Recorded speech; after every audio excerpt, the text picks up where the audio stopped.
எரேமியா அதிகாரம் 31. அக்காலத்திலே நான் இஸ்ரவேலின் வம்சங்களுக்கெல்லாம் தேவனாயிருப்பேன், அவர்கள் என் ஜனமாயிருப்பார்கள் என்று கர்த்தர் சொல்லுகிறார். பட்டயத்துக்கு தப்பி மீந்த ஜனம் வனாந்தரத்தில் இரக்கம் பெற்றது.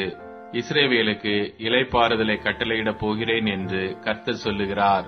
பூர்வ காலம் முதல் கர்த்தர் எங்களுக்கு தரிசனையானார் என்பாய்.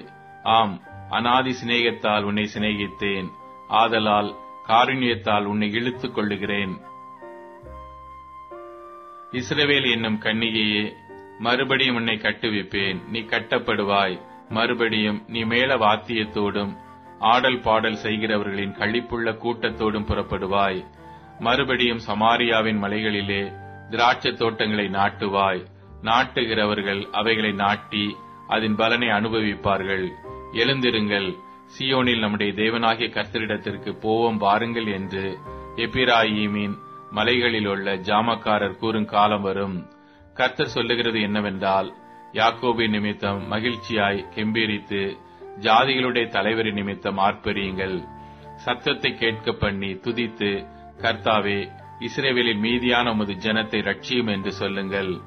இதோ, நான் அவர்களை வட தேசத்திலிருந்து வரப்பண்ணி அவர்களை பூமியின் எல்லைகளிலிருந்து கூட்டி வருவேன். குருடரும் சப்பானிகளும் கற்பவதிகளும் பிள்ளை தாய்ச்சிகளும் கூட அவர்களில் இருப்பார்கள். மகா கூட்டமாய் இவ்விடத்திற்கு திரும்புவார்கள். அழுகையோடும் விண்ணப்பங்களோடும் வருவார்கள். அவர்களை வழி நடத்துவேன். அவர்களை தண்ணீருள்ள நதிகள் அண்டைக்கு இடராத செம்மையான வழியிலே நடக்க பண்ணுவேன். இஸ்ரவேலுக்கு நான் பிதாவாயிருக்கிறேன், எப்பிராயீம் என் சேஷ்ட புத்திரனாயிருக்கிறான். ஜாதிகளே, நீங்கள் கர்த்தருடைய வார்த்தையை கேட்டு தூரத்தில் உள்ள தீவுகளில் அறிவித்து, இஸ்ரவேலை சிதறடித்தவர் அதை சேர்த்துக் கொண்டு ஒரு மேய்ப்பன் தன் மந்தையை காக்கும் வண்ணமாக அதை காப்பார் என்று சொல்லுங்கள். கர்த்தர் யாக்கோபை மீட்டு அவனிலும் பலத்தவனுடைய கைக்கு அவனை நீங்களாக்கி விடுவிக்கிறார். அவர்கள் வந்து சீயோனின் உச்சியிலே கெம்பீரித்து, கர்த்தர் அருளும் கோதுமை, திராட்சை ரசம், எண்ணெய், ஆட்டுக்குட்டிகள், கன்றுக்குட்டிகள் என்பவைகளாகிய இந்த நன்மைகளுக்காக ஓடி வருவார்கள். அவர்களுடைய ஆத்துமா நீர்ப்பாய்ச்சலான தோட்டம் போல் இருக்கும். அவர்கள் இனி தொய்ந்து போவதில்லை. அப்பொழுது கன்னிகைகளும் வாலிபரும் முதியோரும் கூட ஆனந்த களிப்பாய் மகிழுவார்கள். நான் அவர்கள் துக்கத்தை சந்தோஷமாக மாற்றி அவர்களை தேற்றி அவர்கள் சஞ்சலம் நீங்க அவர்களை சந்தோஷப்படுத்துவேன். ஆசாரியர்களின் ஆத்துமாவை கொழுமையானவைகளினால் பூரிப்பாக்குவேன்.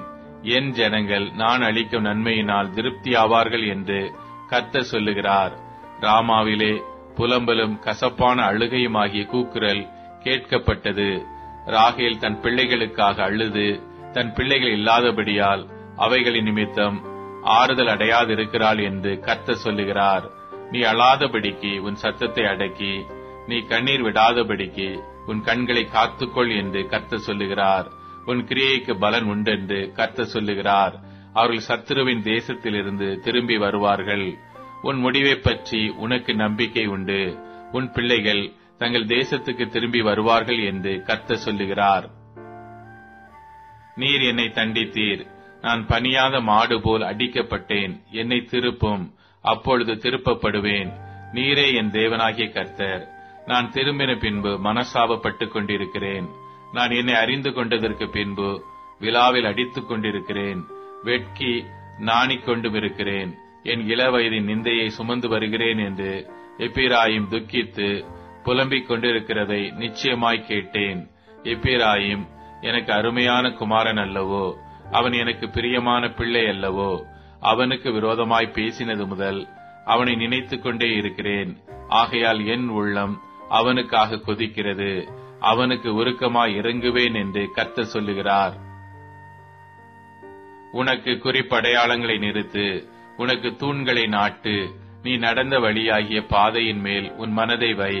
இஸ்ரவேலாகிய குமாரத்தியே, திரும்பு. இந்த உன்னுடைய பட்டணங்களுக்கே திரும்பு. சீர்கெட்டு போன குமாரத்தியே, எந்த மட்டும் விலகித் திரிவாய்? கர்த்தர் பூமியிலே ஒரு புதுமையை சிருஷ்டிப்பார். ஸ்திரியானவள் புருஷனை சூழ்ந்து கொள்ளுவாள். இஸ்ரவேலின் தேவனாகிய சேனைகளின் கர்த்தர் சொல்லுகிறது என்னவென்றால், நான் அவர்கள் சிறையிருப்பை திருப்பும் போது அவர்கள் நீதியின் வாசஸ்தலமே, பரிசுத்த பர்வதமே, கர்த்தர் உன்னை ஆசீர்வதிக்க கடவார் என்கிற வார்த்தையை யூதாவின் தேசத்திலும் அதன் பட்டணங்களிலும் சொல்லுவார்கள். அதிலே யூதாவும் அதனுடைய எல்லா பட்டணங்களின் மனுஷரும் பயிரிடும் குடிகளும் மந்தைகளை மேய்த்து திரிகிறவர்களும் ஏகமாய் குடியிருப்பார்கள். நான் விடாய்த்த ஆத்துமாவை சம்பூர்ணமடைய பண்ணி தோய்ந்த எல்லா ஆத்துமாவை நிரப்புவேன். இதற்காக நான் விழித்து பார்த்து கொண்டிருக்கிறேன். என் நித்திரை எனக்கு இன்பமாயிருந்தது. இதோ நாட்கள் வரும் என்று கர்த்தர் சொல்லுகிறார். அப்பொழுது இஸ்ரவேல் குடும்பத்தையும் யூதா குடும்பத்தையும் மனுஷ வித்தினாலும் மிருக வித்தினாலும் விதைப்பேன். அப்பொழுது நான் பிடுங்கவும் இடிக்கவும் நிர்மூலமாக்கவும் அழிக்கவும் தீங்கு செய்யவும் அவர்கள் பேரில் எப்படி ஜாக்கிரதையாயிருந்தேனோ அப்படியே கட்டவும் நாட்டவும் அவர்கள் பேரில் ஜாக்கிரதையாயிருப்பேன் என்று கர்த்தர் சொல்லுகிறார். பிதாக்கள் திராட்சை காய்களை தின்றார்கள், பிள்ளைகளின் பற்கள் கூசி போயின என்று அந்நாட்களிலே சொல்ல மாட்டார்கள். அவன் தன் தன் அக்கிரமத்தின் நிமித்தமே சாவான். எந்த மனுஷனும் திராட்சை காய்களை தின்பானோ அவனுடைய பற்களை கூசி போகும். இதோ நாட்கள் வரும் என்று கர்த்தர் சொல்லுகிறார். அப்பொழுது இஸ்ரவேல் குடும்பத்தோடும் யூதா குடும்பத்தோடும் புது உடன்படிக்கை பண்ணுவேன். நான் அவர்கள் பிதாக்களை எகிப்து தேசத்திலிருந்து அழைத்து வர கைப்பிடித்த நாளிலே அவர்களோட பண்ணின உடன்படிக்கையின்படி அல்ல. ஏனெனில் நான் அவர்களுக்கு நாயகராயிருந்தும் அந்த என் உடன்படிக்கையை அவர்கள் மீறி அவமாக்கி போட்டார்களே என்று கர்த்தர் சொல்லுகிறார். அந்நாட்களுக்கு பிற்பாடு நான் இஸ்ரவேல் குடும்பத்தோட பண்ண போகிற உடன்படிக்கையாவது, நான் என் நியாயப்பிரமாணத்தை அவர்கள் உள்ளத்திலே வைத்து அதை அவர்கள் இருதயத்திலே எழுதி நான் அவர்கள் தேவனாய் இருப்பேன், அவர்கள் என் ஜனமாய் இருப்பார்கள் என்று கர்த்தர் சொல்லுகிறார். இனி ஒருவன் தன் அயலானையும் ஒருவன் தன் சகோதரனையும் நோக்கி கர்த்தரை அறிந்து கொள் என்று போதிப்பதில்லை. அவர்களில் சிறியவன் முதல் பெரியவன் மட்டும் எல்லாரும் என்னை அறிந்து கொள்வார்கள் என்று கர்த்தர் சொல்லுகிறார். நான் அவர்கள் அக்கிரமத்தை மன்னித்து அவர்கள் பாவங்களை இனி நினையாதிருப்பேன். சூரியனை பகல் வெளிச்சத்துக்காகவும் சந்திர நட்சத்திர நியமங்களை ரா வெளிச்சத்துக்காகவும் கட்டளையிட்டவரும், அலைகள் கொந்தளிக்கத்தக்கதாக சமுத்திரத்தை குலுக்குகிறவரும், சேனைகளின் கர்த்தர் என்னும் நாமமுள்ளவருமாகிய கர்த்தர் சொல்லுகிறது என்னவென்றால், இந்த நியமங்கள் எனக்கு முன்பாக இல்லாதபடிக்கு ஒழிந்து போனால், அப்பொழுது இஸ்ரவேல் சந்ததியும் எனக்கு முன்பாக என்றைக்கும் ஒரு ஜாதியாய் இராதபடிக்கு அற்றுப்போம் என்று கர்த்தர் சொல்லுகிறார். கர்த்தர் சொல்லுகிறது என்னவென்றால், மேலே இருக்கிற வானங்கள் அளக்கப்படவும் கீழே இருக்கிற பூமியின் அஸ்திபாரங்கள் ஆராயப்படவும் கூடுமானால், நான் இஸ்ரவேல் வம்சத்தார் அனைவரையும் அவர்கள் செய்த எல்லாவற்றின் நிமித்தமும் வெறுத்து விடுவேன் என்று கர்த்தர் சொல்லுகிறார். இதோ நாட்கள் வரும் என்று கர்த்தர் சொல்லுகிறார். அப்பொழுது இந்த நகரம் அனானேயேலின் கோபுரம் முதல் கோடி வாசல் மட்டும் கர்த்தருக்கென்று கட்டப்படும். அப்புறமும் அளவு நூல் அதற்கு எதிராய் காரேப் என்னும் மேட்டின் மேல் சென்று கோவாத் புறமாக சுற்றிப்போம்.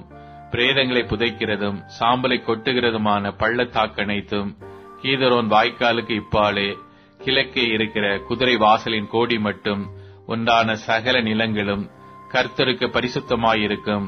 அப்புறம் அது என்றென்றைக்கும் பிடுங்கப்படுவதும் இல்லை, இடிக்கப்படுவதும் இல்லை என்கிறார்.